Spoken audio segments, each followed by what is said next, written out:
at the end, and hopefully by the end of the session we've answered most of your questions. So thank you very much for coming. My name's Sarah, I'm the governance manager here, and that has responsibilities of actually looking after all 35 elected members that we have, ensuring that you have the right information to be able to do your role as an elected member and providing you guidance along that journey over the next 3 years. I'm also the Deputy Electoral Officer and will be your primary first point of contact over electoral matters over the coming few months. And I'll probably receive some of your nomination forms over the next couple of weeks. I'll also introduce Jeffrey Millward, our recently appointed Chief Executive, following the retirement of Jim Harlan. Jeff has been at the council here for a number of years, including being our finance and business manager for the last 15 plus years, guiding us through very prudent financial management. And then we have Anthony, who we contract as our electoral officer, which not only oversees all the election processes, but also handles the vote paper distribution and that most important bit of the vote count in a couple of months' time. So I'm going to hand over to Jeff for a little bit of a quick intro about the district and the council, and then I'll have a couple of words, and then Anthony will take you through a lot of the electoral processes. And as I say, we'll have Q&A at the end of the evening. We do have some paperwork over there should you wish to take any away, nomination forms and our electoral handbook. There'll be further information on the website later this week, so we strongly suggest you keep an eye on our website on the elections page over the next few weeks, because we will continually update that with varying bits of information that will help you along the way. Jeff? Thanks, Sarah. Welcome everyone. It's great to see good turnout. This is the last time I did this. I was in the same sort of situation where I was acting. So my normal role as Sarah said, I'm the General Manager of Finance and Business Support. So if you want to ask me any financial questions tonight, I'll know them off by heart. So I've got about 7 slides here before I hand it over to Anthony. And just the general facts about the council. So you can see there we've got a land area of a quarter of a million hectares of land going from the Waimakariri River through to the other side of the Ashley, basically from the hills of Oxford through to the sea. Population 66,000 people. That's a little bit underestimated now. We're pushing towards 69,000 people. Growing around about 2.5–3% per annum. So we've been a growth district for at least the last 35 years, which is pretty unusual when you look at the councils around New Zealand. Houses, 25,000 houses, about 27,500 rateable properties. That might interest you. There's over 6,500 businesses. I didn't think there was that many until we added them all up. And lifestyle block holdings, we're one of the largest in New Zealand. We've got around about 6,500 of those as well. So quite a dispersed population. Our district equity is 1.8 billion. You might have heard in the news about Three Waters. That's around about 600 million. Our operational spends, it fluctuates. We're around 86 to 100 million, depending on what types of programs that we've got in store. And capital expenditure over the next, that should be over 10 years. So we basically have to categorise them into 3 areas: replacements, which we've got 163 million, 129 million on improvements, and 236 million on growth projects, which are generally funded from development contributions and debt, depending on what the growth is for, of course. Purpose of local government. So that's straight out of the Local Government Act 2002, which is basically our rules and by which we work by, and it's to enable democratic local decision making in action by and on behalf of our communities. And so that's quite important, and we keep on reminding the local government minister that his first part of his name or title that he's representing is local government, although he's in central government. And it's to promote the welfares, the four well-beings. So that's the social, economic, environmental and cultural well-beings. And everything that we do here in terms of community outcomes is pointed towards those four well-beings. It's a picture of some of the things we get involved in. Unlike some businesses which are just centred just on one thing, we've got literally 30 or 40 different businesses ranging from the three waters to solid waste to roading. One of the surveys they did about 6 or 7 years ago, which gave a confidence rating for local governments of 28%, very, very low, worried the sector quite a lot. A lot of them didn't know that we actually did roading, which is quite a basic, fundamental. Our actual confidence rating sits up into the 80s and 90s, so once again we're a little bit different to a lot of councils. We're the only AA rated excellence council in New Zealand, apart from Wellington, but we're the only one that's got it twice under review. So we pride ourselves for that. And that'll basically what it's all about. So we've got 129, I think it's more than that, pieces of legislation that govern us. And that's, we formulate the district strategic direction, and that's through our long-term plan. So every 3 years we're required to do a long-term plan. Once again, unlike businesses, we are statutorily required to do a 30-year infrastructural strategy. This council does its whole of life strategy, so we go out 150 years. Once again, we are pretty well best practice in the country for that at the moment. Determining services and activities undertaken by council, so you'll see that basically connected to that is their revenue and financing policy.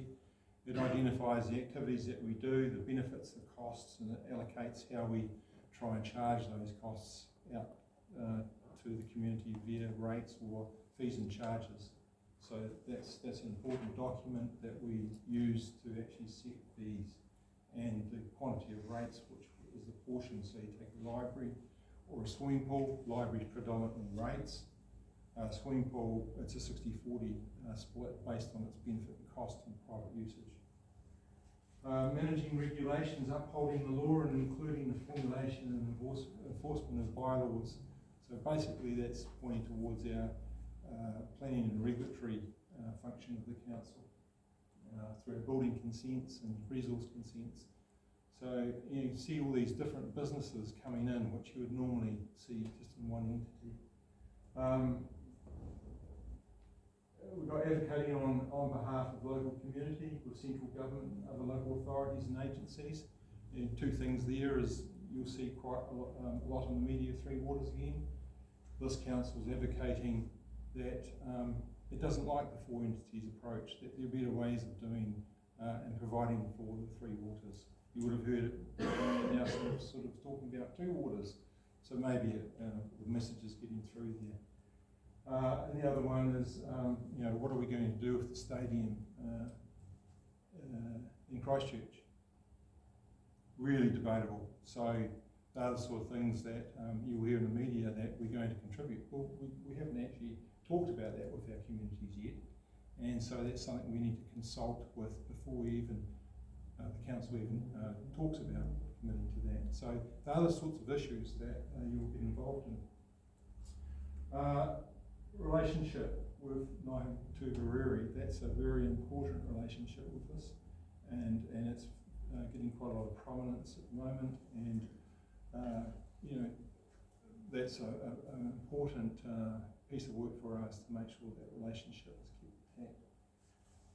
Environmental management through the district plan. So you'll see at the moment we've got a proposed district plan out there. We've got an operative one and a proposed one. Last time we did this took about 7 or 8 years before we got to an operative side of it after we put it out. So once again, a very, very important plan which determines where our populations grow, what they look like, and the types of housing and so forth that's contained within those areas. There's probably a lot more than this, but these are the key ones. But ensuring local communities are encouraged to be part of the decision-making process of local government. Now you'll find our council is probably one of the few now that actually go out every year and consult on its annual plan. We do that to keep it relevant, but also to make sure that its communities is not just tested every 3 years, but we test them every year and say, have we still got it right? We still got it right. So that's what we go out for annual plan, and it's one thing as a staff member I really appreciate our council doing. So what has it being elected member all about? Well, it's a big deal. Sarah's put that in big inverted, and it is a big deal. It's not just putting your name forward and getting elected. It's more than that, and it's not a 5-minute job. Our councillors and board members put in a tremendous amount of hours, probably just as much, if not more, than the staff members do. Because they come to the council meetings, they're out in the public, they're listening, they're gathering all that information, and they're using that when they come around and debate around the table. This is what I'm hearing, and so forth. So it's not to be taken lightly. You are representing and you're leading your community that you're actually living in. And it's really important, and one thing that you just can't underestimate. Your advocacy and you're representing and lead the districts. You're the eyes and ears. I just about missed that one, but I was just explaining it before. And your advocacy and governance. That's what you're there for, to advocate and govern. And there's a skill set in the candidate's guidebook, and I think there's another slide that covers some of that. Yeah, so the core competencies that we're looking for is, genuine interest for the issues faced by local communities, relate to a wide range of people with strong people skills, competent listening and public speaking skills, express ideas clearly and be results focused, understand, analyse and resolve complex issues, understand governance versus management, very important one. The way I see a councillor is probably a little bit different to others, but I see a councillor and a board member like a true board that you have in a business. They're there to govern that business and look after it, make sure it's got the right policies, strategies and everything in place. But different to a board is that you are there advocating on behalf of the residents and ratepayers. You are there, it's a little bit different to a board, and I think it has a lot more responsibilities and not to be taken lightly. And councillor think district-wide on issues. Our councillors do currently, and that's what we try and promote. But not only that, the board members themselves that are elected onto boards, there's a lot of crossover issues. Take a road or something that goes through both boards. They need to be aligned, and quite often that happens, and we have all board meetings which try and bring those ideas together. And we board that out as well, when sometimes we get presentations from police and so forth that give you that a bit more emphasis around communities. And commit to elected members' code of conduct. So just like staff that have to abide by our code of conduct, so do our elected members, and we have a code of conduct which they actually sign up to and governs their behaviours and so forth. So very important document, so everyone is aligned and has the same culture and same direction on everything. I think that's my little spiel, and we'll take some questions at the end, do we? Unless anybody's got any questions to this point. Right. Great. Either I did my job quickly or you're going to leave them to the end. Thanks. I often get asked at this time of year about the time commitment of being an elected member. And it's really, really hard to give you a definitive answer. Every elected member puts in a different level of effort, and at different times of the year there will be ebbs and flows on work that you're involved in, and we'll come through to that. But a fair portion of people actually just see the actual meetings, the formal council meetings that we have, as the time commitment. And in actual fact, that's the tip of the iceberg. We currently have our formal council meeting once a month, first Tuesday of the month, has been for a number of years. But the new term, when we gather the new elected members together, we will consult with those members as to whether that pattern continues or there is a different day. Council meetings will range from about 4 to 6 hours on those ordinary meetings. Then we also have our ebbs and flows for budget meetings, annual plan or long-term meetings that will involve hearings and deliberations, and they can be 2 to 3 days, 9 AM to 6 PM kind of days. So there are ebbs and flows through the year on those. Standing committees are our core committees. We have 4 of those. They generally meet also once a month. We can have 2, 3 or 4 committees running on the same day, one after the other. We try to actually make the timetabling of our meetings to be as efficient for your time as possible, so you're not popping in and out here for a half day here and an hour there dotted through the week.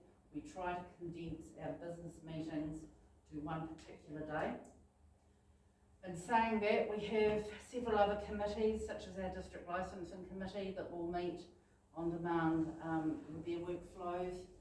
We have our Mahitahi Joint Committee that will meet every couple of months.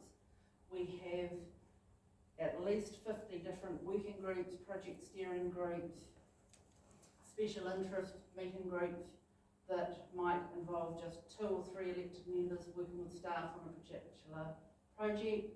Could be linked with your particular portfolio if you're a councillor at the time. Some of those working groups, steering groups, may only be for a very short time, 2 or 3 months for a select project. Others will run for the entire 3-year term. And they all have terms of reference wrapped around them. The mayoral role, I haven't seen our current mayor work less than 40 hours a week yet. Probably 60 hours would be a good average, wouldn't it, Dan? This is where you need a really understanding family. You're out all day, half the night, every night of the week. Your weekends are sucked up with meetings, community events, talking to constituents. So the workload, again, is how much effort you put in. A councillor, trying to average a time would be maybe 2 days a week to 5 days a week, again depending on different events that are happening around the district. We can be impacted by central government demands such as 3 Waters. The amount of additional discussions that we have going on those things will take up maybe more of a work time. We do have some councillors that do work full-time or part-time and can fortunately juggle their council responsibilities with their other responsibilities. That's no different than anybody else just juggling what is their priorities on that. Community board member, not as demanding. They meet once a month for a meeting that might be 2 to 3 hours, usually in the evenings. They may have the occasional workshop through that month as well, particularly if they're working on submissions for such things as annual plan or 1 or 2 key submissions for central government, and they can submit in their own right. And then you're also meeting your constituents. You might be going out on site visits to have a look at an issue. Somebody's got a tree that's shading the property and it's a council tree that they want taken down and things. All these things dotted around will take time. You'll have people ring you in the middle of your dinner and want to chat about the barking dog down the road or all sorts of things. So the amount of time really varies, partly on the role that you're undertaking and partly on the effort and how much you're putting into the community and they're contacting you. My team manage and coordinate over 300 meetings a year. That doesn't mean to say that every councillor or every mayor has to go to every one of those meetings, but that generates an awful lot of agendas and an awful lot of reading. That is another chunk of your time. Quite often your weekend is spent a few hours reading in preparation for the meeting the following week. There may be things that you need to talk to senior staff about to get some further background so that you really are well prepared to go into that meeting. As I say, flexibility on your working is really, really key on that. And for all of that effort, there is some payment involved. Now, the remuneration for elected members is set by the Independent Remuneration Authority, the same authority that sets the remuneration for members of Parliament.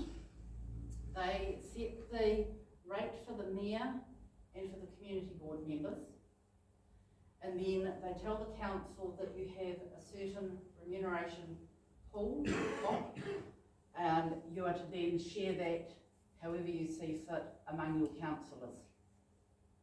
We have the 10 councillors, and we have, in the new term, we have $555,000 that's been allocated as that remuneration pool to be divided among the councillors. And there are a couple of different levels. There is a baseline councillor, which would be about $48,000 a year.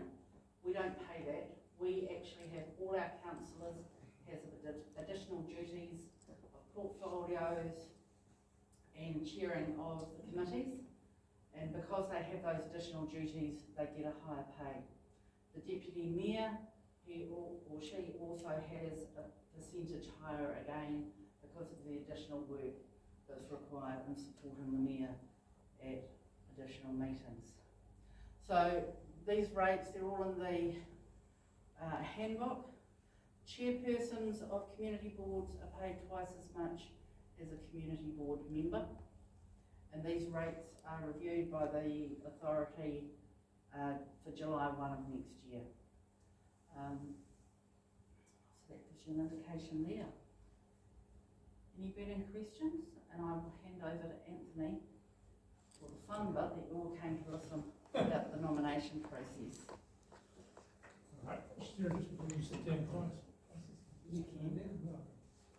Slides. Kia ora koutou everyone, and good evening, thanks for coming along. Especially thanks tonight, because it's a pretty rough night out there, so well done everybody for getting here for a start.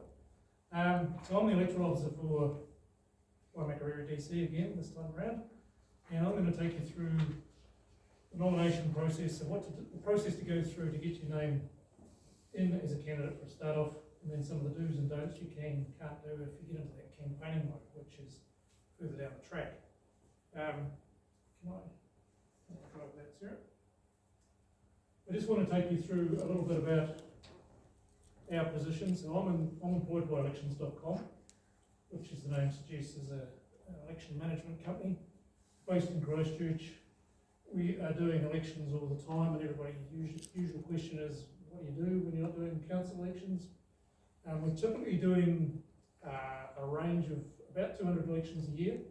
Some of them will be quite small, as in just Chamber of Commerce elections, those sort of things, where there's only 2 or 3 dozen members voting for a board. But it can range then across to bigger organisations like Fonterra and a lot of the cooperatives. We get involved with those type of elections. We also do a lot of power trust elections and a lot of iwi settlements. So all that sort of stuff is going on behind the scenes, as it were, behind the local body elections. But that keeps us more than busy as a rule. And then every 3 years we get to the busy period when triennial council elections are required and we get engaged. And in this case we're engaged by those councils at the bottom of the slides. regional councils on the top line, and then below that will be city councils that are engaged just this time round. And for most of those, we're engaged at for both vote counting and electoral officer services. So this time round, Sarah, she's pointed out, is my lady on the ground here. She's the front of the house person, if you like, that's going to be handling most of your nomination documents and most of your queries if you come into the building. And I'm back in Christchurch supporting Sarah with any support and backup she needs on that side of things. And Sarah will have some other crew here to help with nominations during busy times and the like. What is the role? Well, it's basically the conductor, without much of a baton, sadly. It's really a fairly administrative role. We have to do, as Sarah says, compile all in things like public notices and electoral rolls. And in due course, we get into the voting documents, compiling the voting documents, and putting those out. And of course, as candidates, you guys get interested in the counting side of things, and we'll go through that in a little bit more detail later on. We don't have much control over the campaigning side of things, funnily enough, because there's next to no legislation about or giving us any control over that. So about all we can get excited about is whether there's a thing called an authorisation statement on your campaigning material.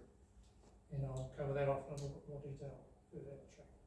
We're trying to give you a level playing field, firstly so that you've got a mechanism to make yourself a candidate if that's what you want to do, and then ultimately from there get a voting process underway so that the good folk of Waimakariri can vote for you if they choose. Right, next one, Sarah. Here's your time frame for this time round. I'm not going to go through all those dates. They're all in the handbook, and as Sarah's noted there, there's copies over there available for you. But I will point out the first one, which is that first 8th of July date. Won't mean a lot to most of you, but if you're intending to stand as a candidate, that's when you absolutely have to start recording candidate expenses from. And if you're lucky enough to get some donations, those as well, potentially. We'll go into that in a little bit more detail further down the track. But then beyond that, obviously nomination period is open now. You've got effectively 4 weeks to get your nominations in. We hope you don't take a full 4 weeks. Don't leave it to the last day, please. No, so there'll be a message going through several times on various slides saying don't leave it to the last minute. But those nominations close on the 12th of August this year, and that's an absolute cut-off. We can't give you any extra time because you left it with your neighbour to drop in and they had an accident or somebody's had a fire or whatever the case may be. We get those problems every 3 years. Somebody will ring us. In fact, we'll have to have conversations with about 3 or 4 people around the country where those sort of things have happened. They've left their nomination to the last day, hoping somebody would run it in for them, hoping there'd be no problems with it, but it turns out there were. And we have to, it's a very uncomfortable discussion to have when somebody's made the intention of standing, and we have to tell them that sadly through a lengthy process, we can't accept the nomination. Beyond that, the voting starts in earnest in September and closes 8th of October. And you'll get some results on the 8th of October. So those are the positions that are up for contention this time around. Same as last time if you've been through the process before. Other than a little bit of shuffle in some of the subdivisions for the community board. Just the regular in there, Ashley. Yeah. So Sarah's probably pointed those out in her slides earlier. So other than that, is anybody here specifically interested in ECAN positions? No? Okay, I'll just ask that because I'm also the electoral officer for ECAN as it happens. And this is a slide. Because we've been hosted by Waimakariri DC here tonight, this is all focused on Waimakariri DC stuff, but it's, I was going to swing across and point out anything if anybody had an interest in the ECAN elections. So this is the nomination process itself, and again, there's a lot of information here. We'll make the slide available online so you can go and look at the details in your own time further down the track, but the top few bits are important here. So if you want to stand as a candidate, you do have to submit a nomination document, and it does have to be valid. I'll show you a slide of one further into the presentation. There's copies over here to take away tonight. But in addition to that nomination document, you need to pay $200 for each position you want to stand for. It is a deposit of sorts. So if you are successful in your election process, you will get that $200 back. If you're not successful and you poll within 25% of the lowest polling successful candidate, you also get that deposit back. So it's really if you don't do very well at all, that you potentially lose that deposit. So just keep that in mind. We also want some evidence of your New Zealand citizenship, because you need to be a citizen to stand. That catches a few people out. So we'll just ask for a copy of the passport or birth certificate, something like that. And the last two items there are optional, but most people choose to put them in, which is the little candidate profile that goes in with the voting booklet that comes out with the voting papers, and a photo that accompanies it. Again, we'll go through those in a little bit more information, detail further down the track. Just one thing too, on the passport, it doesn't have to be a current valid passport. I'm just looking that you're a New Zealand citizen. We'll ask you if your citizenship status has changed, but that's highly unlikely. It's just with the people not travelling and letting passports run out, we will accept an expired passport. So just going back to a couple of other points at the bottom of that slide, Sarah, if we could. Just the bottom one I'm going to point out to you, because as candidates, your information is sought by other people. Usually for a start of it's somebody trying to sell you something, as in some advertising space in a newspaper, or somebody to sell you some signage or something. But equally, some of the electors will want to get hold of you from time to time. If there's a meet the candidates meeting, usually they're hosted by some of the service organisations around the place, the JCs or the Rotary Club or something like that, and they put something on like that. So they will want to know how to get hold of you, and your information or some of your details will be available from the website in due course. Initially it'll just be your name as a confirmed candidate, then there'll be a file goes out with email addresses and the like for people to get hold of you. So just be aware of that. Alright, what's on the next one, Sarah? So these ones I will go through because they're reasonably important. The first one hopefully is fairly obvious. I don't think you'll be sitting here if you're serving a 3-year sentence. But you can't stand for both ECAN and a council within the ECAN area. So that's just something to keep in mind there. If you've got an interest in a contract of more than $25,000, or your partner or business associate has, that also may be a sticking point for you. There's a process to go through to see whether you can get excluded from that particular requirement through the Office of the Auditor General, but it's just something to keep in mind, and you can't nominate yourself. You need to have 2 other people that are enrolled in the area that you want to stand for to support your nomination. But you can stand for several council issues if you're self-employed, so you could stand for one of the community boards, a ward, only one, and the mayor ultimately if you wanted to. So if we're going to do that, that would be 3 lots of the $200 deposit, just keep in mind. You as a candidate don't need to live in the area that you're looking to stand for, but your nominators do, as long as they're enrolled in that area. The council employee bit, that's very limited, so we won't go into any great detail on that. As I noted before, you have to be a New Zealand citizen, and you have to be enrolled on a parliamentary electoral roll somewhere in New Zealand. So you don't have to live in that district, if that's what the situation is for you.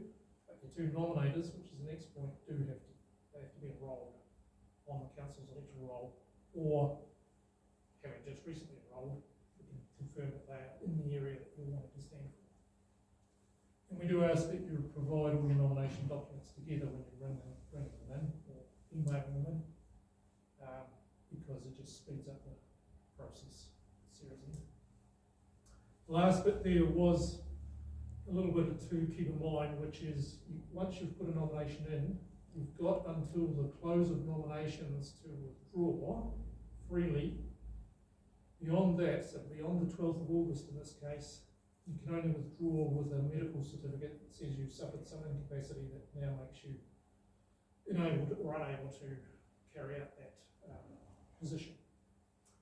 So in that court, if you've got a memory from back in 2019, I'm the electoral officer also for Mackenzie District Council, And Julian Lee from the 7 Sharp team did a bit of a stunt where he decided to try and boost the number of nominations by putting in a nomination himself for mayor, and his nomination was all good and dandy, and I spoke to him a couple of times, and he was all quite dedicated to the cause, and he was going to campaign hard. And on that, I didn't actually think to mention to him that if he ever wanted to withdraw, he had to do it before a certain date. But anyway, he rang me after about 2 hours after the nomination period closed and said, "Oh, no, that wasn't actually serious. I want to withdraw now." And I had to go to him and say, "Well, you can't, unless you can go up with a medical certificate."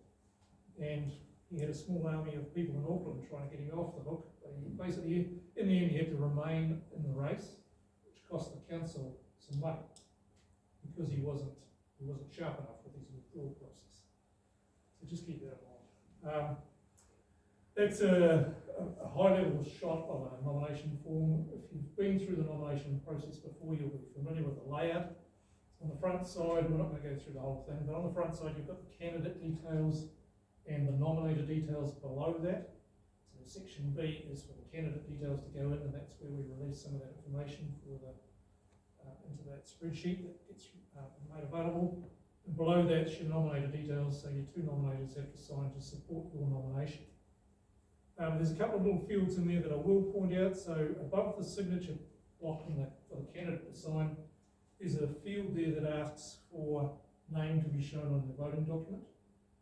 And we ask you to give some thought to that, because if you leave that blank, then we'll put your full name in. And your full name might be 3 or 4 given names plus your surname. And when you see your name on the voting document, it'll be quite odd when you look at everybody else who's just asked for their first name to be shown. So that particular field is important. When you come to that, have a think about what name you want to be shown on the voting document, and let us know. Below that is an affiliation field, and you've got an opportunity to claim an affiliation if you want. Historically, that used to be for people that were associated with the major political parties, like the Labour Party or the National Party, the Greens Party, that sort of thing. But now that's getting a little bit more wider in the scheme of things, that people are claiming not so much affiliations but more campaigning terms that they want to be known by. So they'll have little campaigning ditties, if you like. Might be free parking in Rangiora or something like that, just so that gives them focus for their campaign, and we're reasonably relaxed about that. You can claim that as long as it's less than 38 characters long and as long as it's not offensive. We'll allow that. But we will have the right to come back to you if it does look a bit suspicious or likely to cause some grief or confusion. On the back of the nomination form is just some bank account information. There's some eligibility criteria up the top there, and down the bottom bit is the bit that Sarah will get excited about putting it in. There is a field below the council bank account section there where we ask you to put your bank account details in, so that when you get your deposit back, assuming you will get your deposit back, we know where to send it back to without having to chase you around the countryside, because we'll be doing other things by then.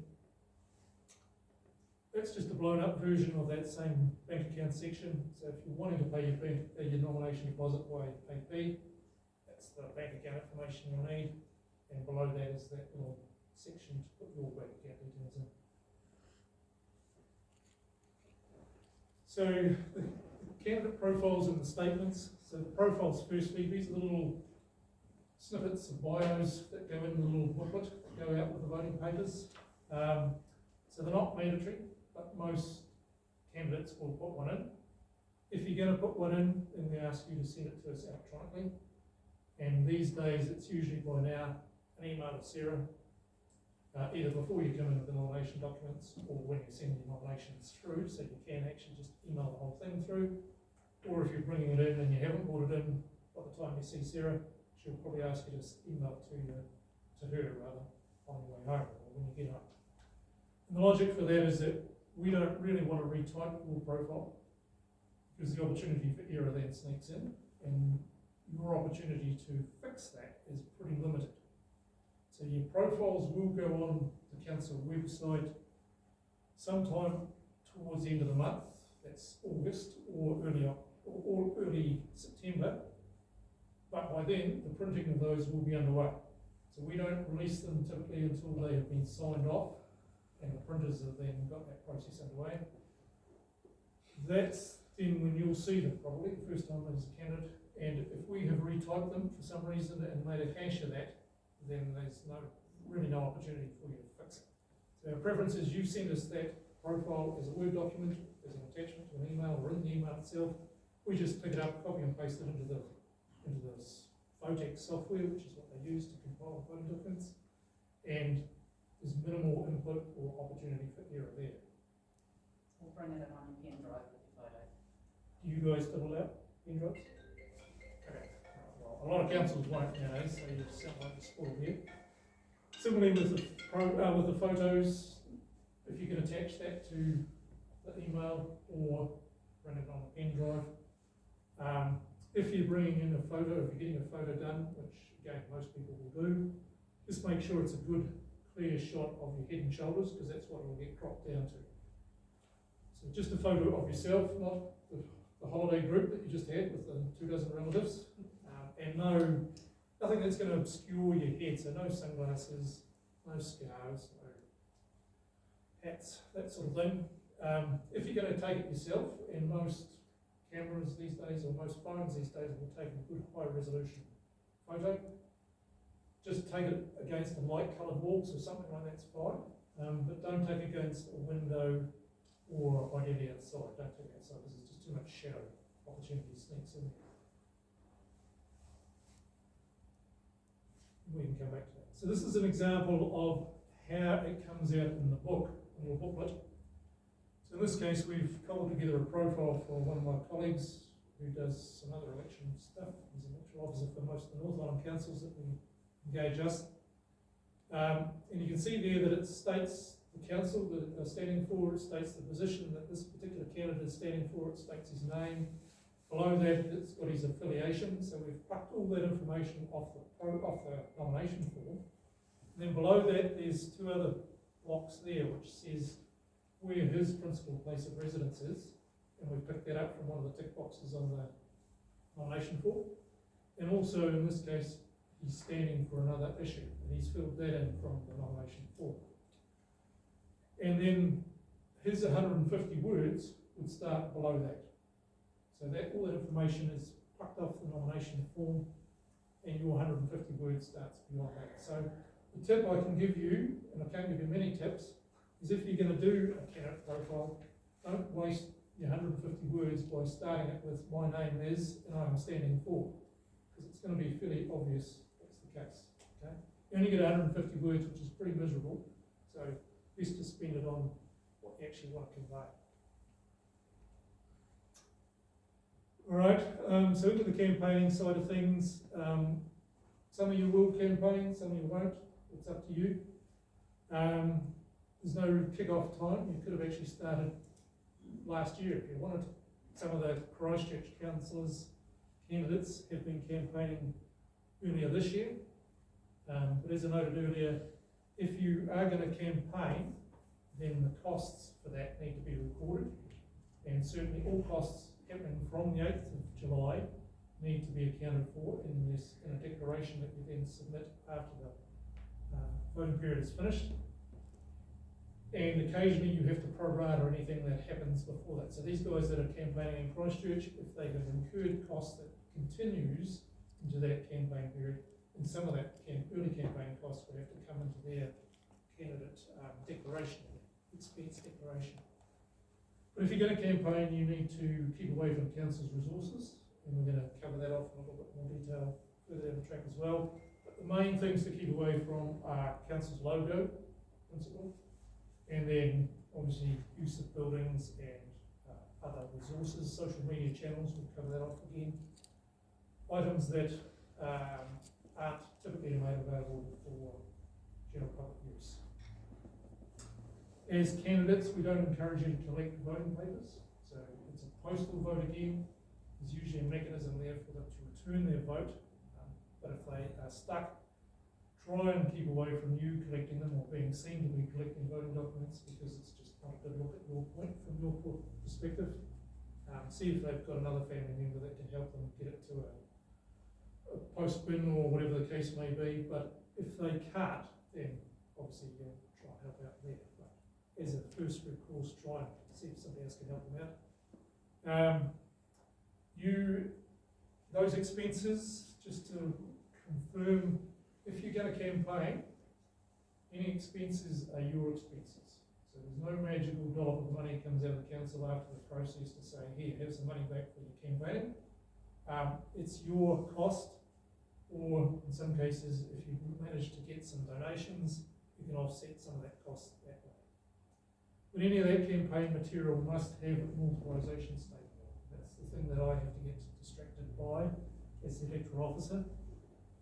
Historically, it had to be your name and a physical address, or your agent's name and their physical address. But as from the beginning of this month, those rules have been relaxed and you've now got more options to avoid the listing of the physical address. You can now list PO box or a website or a mobile phone number or something like that, so long as that information is, or then the person's inquiring can then contact you from wherever that website leads to, or that phone, whoever answers that phone.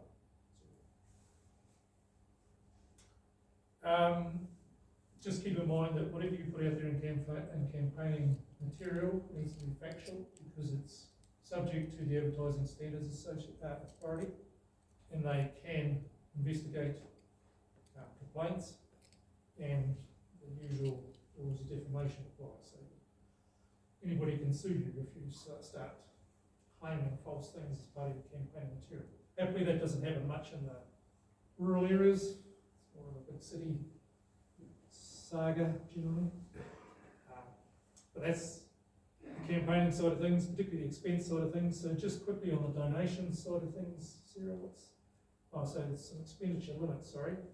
So if you are going to campaign, then those are the limits that you can spend up to. Most people don't go anywhere near them, but keep in mind that that is the limits that you can go up to. And if you're going to campaign for more than one position, then it's the highest level position only that you can go up to. So you can't cobble them together and say, I'm standing for 3 positions, I can have 3 chunks of this. Alright, again, that's in the handbook, and most of that information is already there. I think we've covered most of that off. Just keep in mind that declaration that you need to sign. So we will send you a declaration form once the nomination period is finished. So all confirmed candidates will get a declaration form, and that's that form that you need to submit to outline any expenses that you've spent on campaigning or any donations that are over a certain level. And that's in a document for public inspection, and the council will put it on their website for the next 7 years. It's available for anybody to come in and check if they so want. And some people will. But anyway, just keep in mind that even if you don't spend anything, you still need to submit a declaration. So it's going to be a nil declaration, but you need to sign to say that you haven't spent anything. And your deposit nomination fee doesn't count as an expense, does it? That's right, no. Oddly enough, that's not an election expense, but a lot of people still pay it.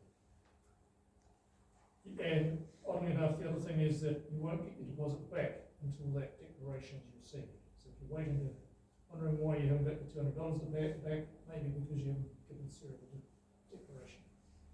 You don't want me chasing you in December. Just quickly on the donation side of things, it's not a big factor in the rural elections as a rule, but some of the bigger metro councils will have political parties that will funnel some donations to certain candidates. If you are in the position where you have received a donation of over $1,500, you have to declare that. So you have to put that in your declaration form.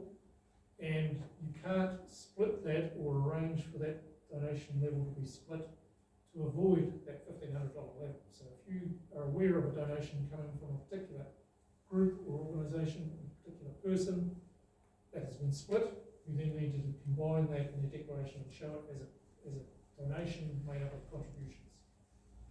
So again, it's fairly rare for the donation side of things.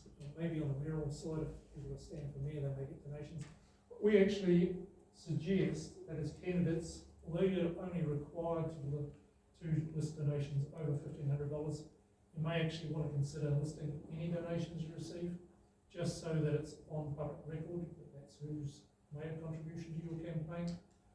You would probably need to discuss that with the donor, because they may not be comfortable with that, but it's just a point we point out.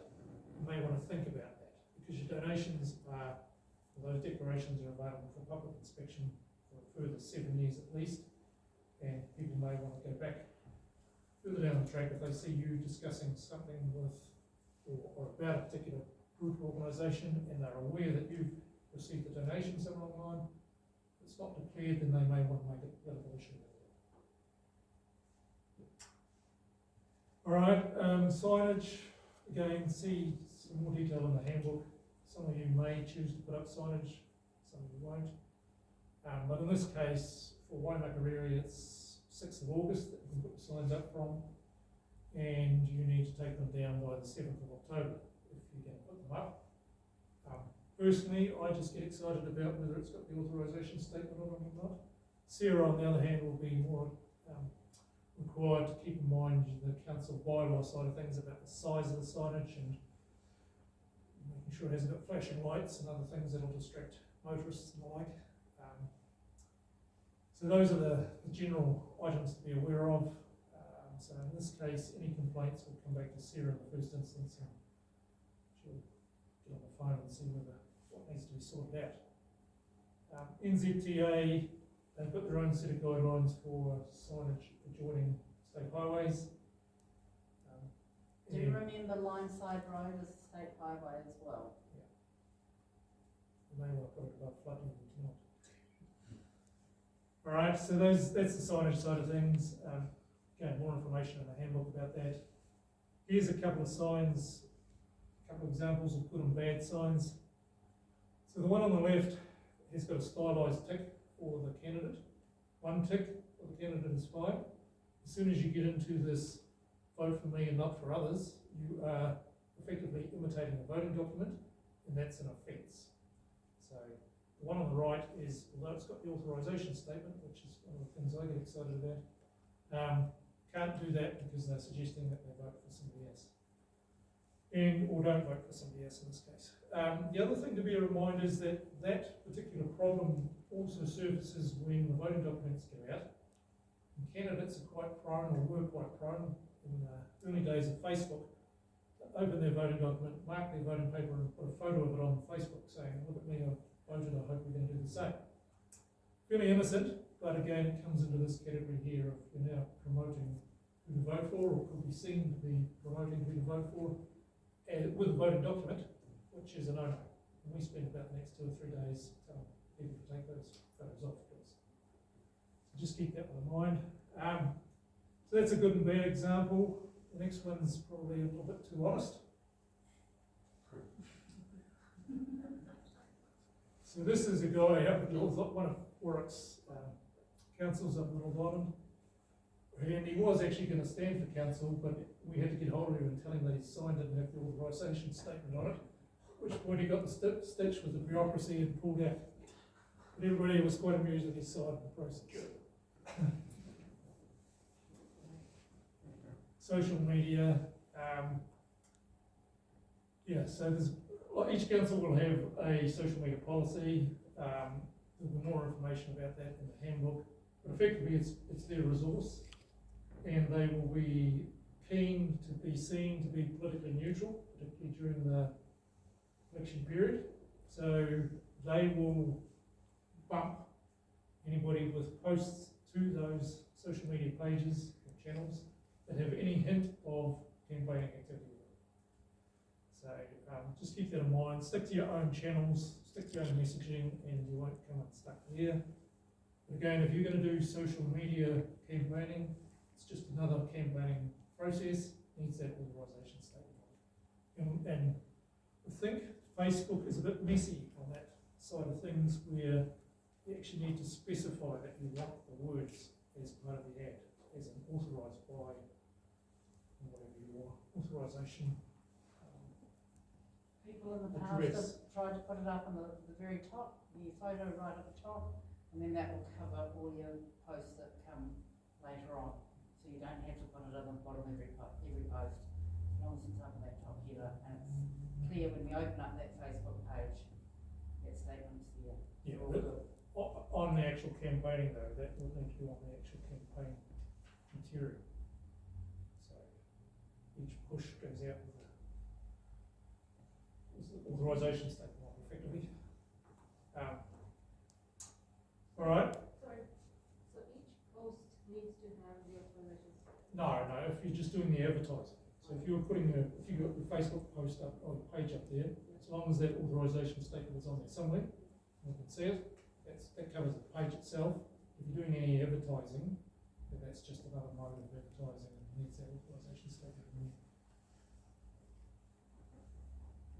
Offences, I won't get too excited about these because I'm sure you're all It's gonna be a get nice tripped up clean by these. campaign.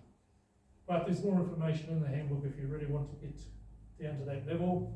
The ones that, as I noted earlier, the ones that tend to trip people up are the imitation voting paper, and also the treating thing comes into play occasionally.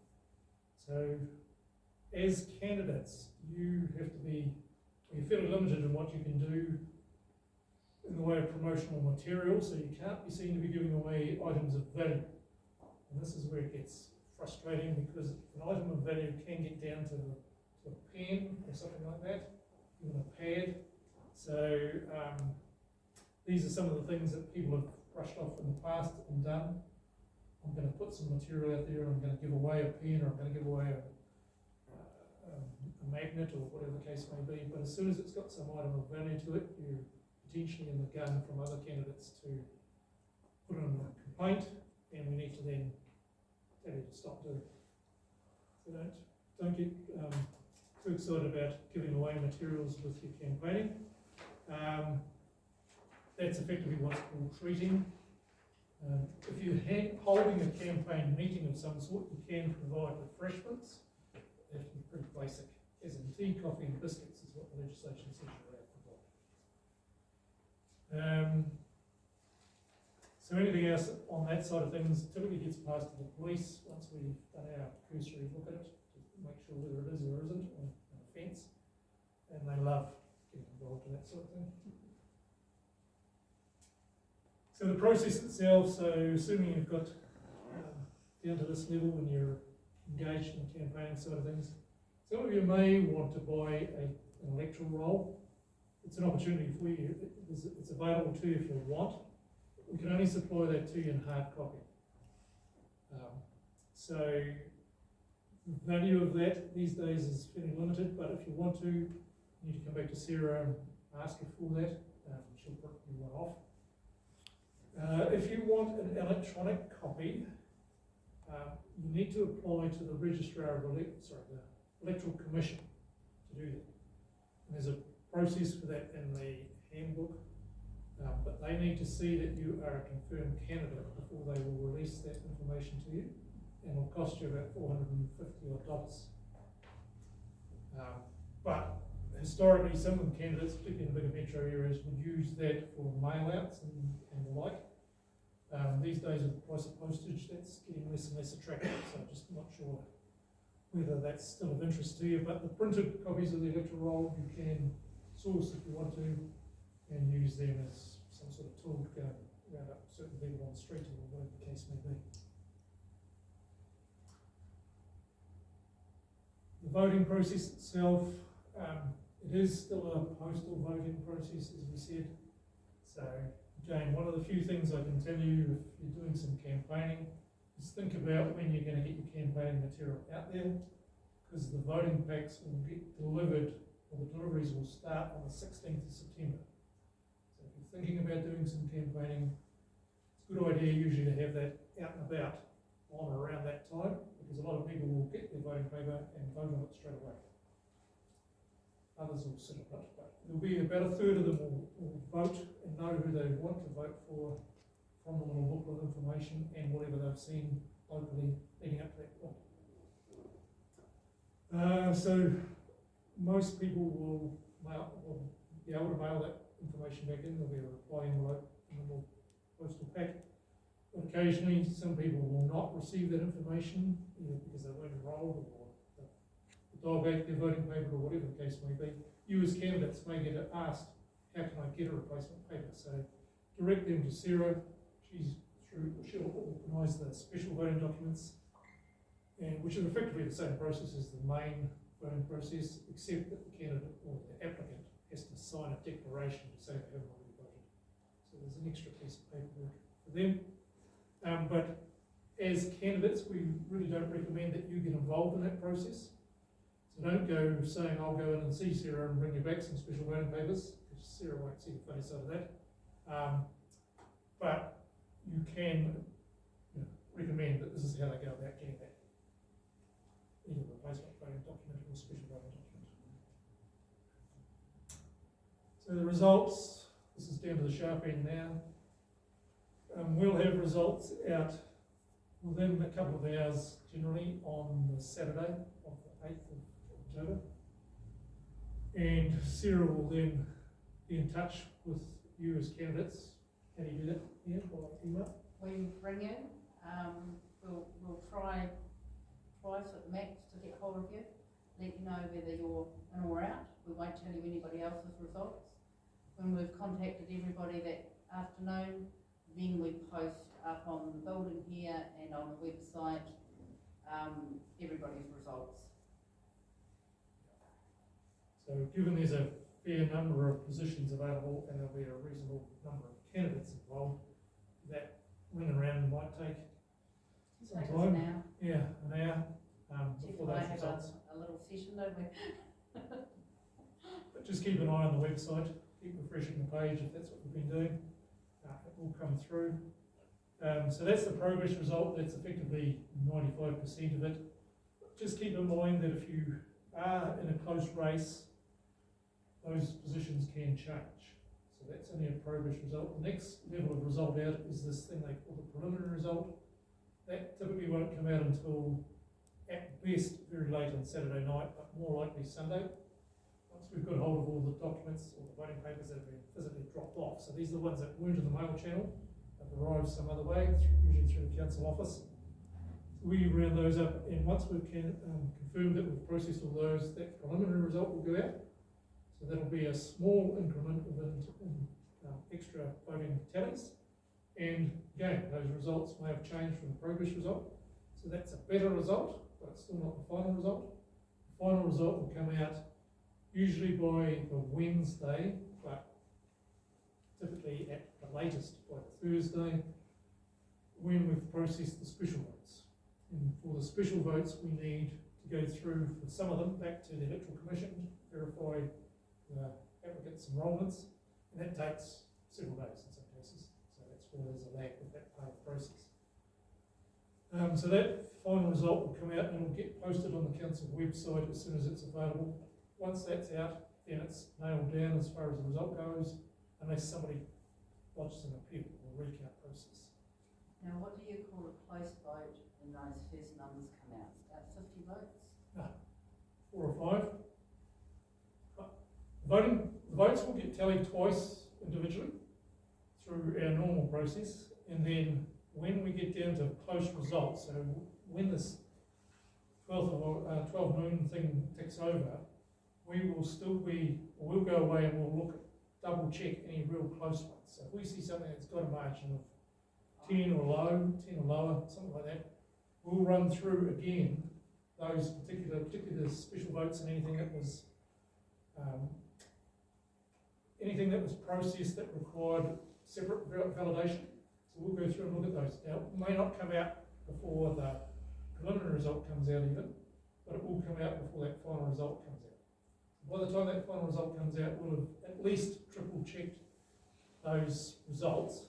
Now, keeping that in mind, it is possible, and it happened last in 2019, where somebody did have a recount where there was a margin of 1, and there was one vote found that was interpreted as a scribble out, when in actual fact the judicial officer said, no, I'm not accepting that as a scribble out, and it was what happened was it then swung the other way.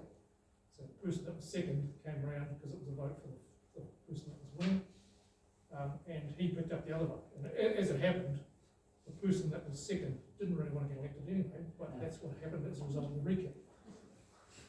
But that's politics. He was best friends with the guy that was elected, and between them, they somehow wanted to run through the recount process, and that's how it washed out. But generally, any close results will have gone through at least 3 times before it's finalised, and we're reasonably certain that that's what the result will be.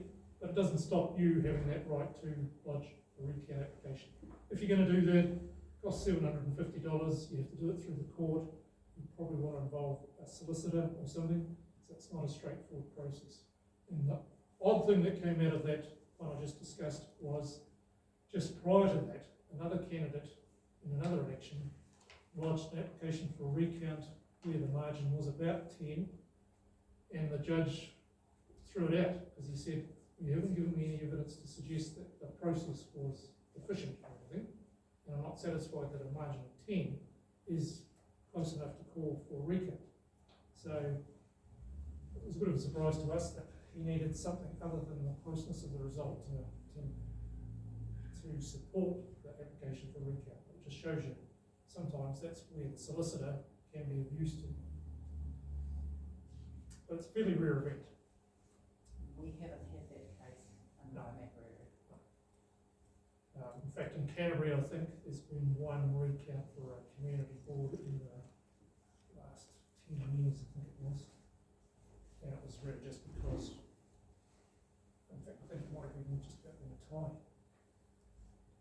Anyway, so this is the coming into office part. This is the bit that Sarah and her crew will be more involved in, but is, if you are successful in the election process, you don't come into office until the day after that final result gets posted on the council website nowadays. So historically, it used to be you had to wait for the final result to get published in the paper, and then you didn't come into office until the day after that. Now the legislation's been changed. It's now, as soon as it hits the website, it's the day after that you'll come into office. You can't actually do anything until you're then sworn in, which is the first normal meeting, which Sarah and the team will be in touch with you to discuss dates and processes and what's required. Now, to give you a little bit of lead-in time, because many candidates are working and things, we will, in the few weeks leading up to the election, we will actually send you a couple of notes giving you key dates that we would like you to come in for training and preparation ahead of actually being sworn in. So we give you some induction training so that you feel a little bit more comfortable for the first formal meeting and know what processes to expect after that. So election day is Saturday. We traditionally will get all confirmed elected members in here on the Tuesday for an afternoon meet and greet, learn a few things about the processes, and then over the next fortnight leading up into that swearing in session, we will actually have different training sessions. We'll have different ones for community board members and councillors, and we'll also have some collective ones so that you are prepared going forward, and we will assist you. We won't just throw you around the table and leave you to it. We will help you through the processes and things. So we will give you a little bit of forewarning leading into that last month of the election, so that if you are working in things, you can actually say to the boss, hey, I'm going to need this Tuesday off and maybe Thursday morning for a few hours off or whatever to help your planning going forward as well.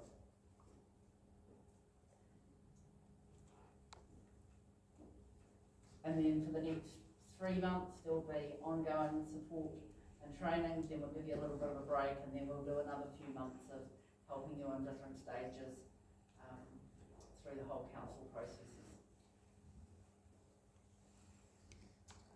Yeah, so quickly, in terms of resources, I think your candidate handbook is your best resource initially.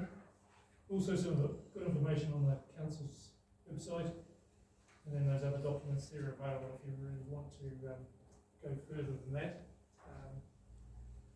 And I think we look to the last slide. So, for me, the bottom line says it all.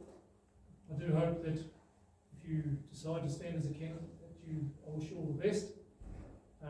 Hopefully I'm not chasing you on the authorisation statement side of things, but before that. But do get your nomination in an early place if you're thinking about doing that, because there's no prizes for being the last candidate to get the nomination in, but there's a lot of risk associated with that. And we will start updating the website from the end of this week with confirmed candidates. So your name will be out there the sooner that you get your paperwork in, and we confirm that behind the scenes, the sooner it's on the listing. So you get a little bit more exposure the sooner that you get your papers in. So that covers off what I wanted to present to you, and just open it up to anybody that's got any questions now as to fill in any other gaps. Returns, discounts at full price, particularly advertising. Often they come out with like $50 for campaign advertising, but the real price is $100. What do you have to put on your return? You have to put on there your, the Full price. no, well, yeah, but sometimes it's, as you say, it's discounted. So sometimes when it is discounted, you need to declare a reasonable value for that service or whatever it is that you are listing as the expense. So, yeah, sometimes it's not quite as straightforward as you think. Usually there's an invoice to support it, which is another thing. You don't need to submit that paperwork with your declaration, so you just need your declaration, but you need to hang on to your paperwork to support any appeal that somebody will challenge that anybody raises against your declaration. But yeah, it's tricky sometimes where there is a discount involved. It's effectively the true the true cost of whatever it is, the reasonable market value of whatever it is that you just paid for.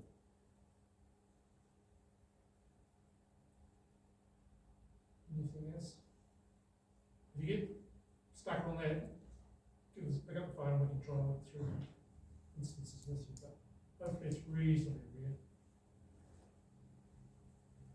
Anything else that anybody's thinking about?